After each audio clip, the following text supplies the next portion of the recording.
Para sa lahat ng sumunod sa akin, kung narating na ninyo ang lugar na ito, malamang narating na rin ninyo ang dulo.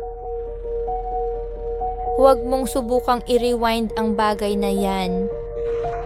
Gagawa ka lang ng ibang timeline na iba sa atin. Isa na namang Kiara, isa na namang Caddy. Isa pang Gura.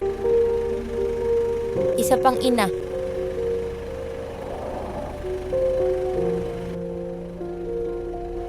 Hindi mo na maililigtas ang mga kaibigan mo. Ito na ang katapusan.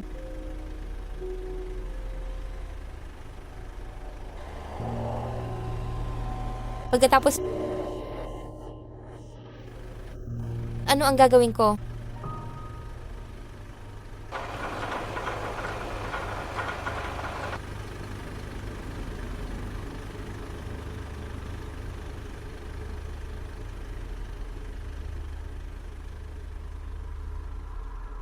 Nakikita ko, ikaw ay ako kung tutuusin.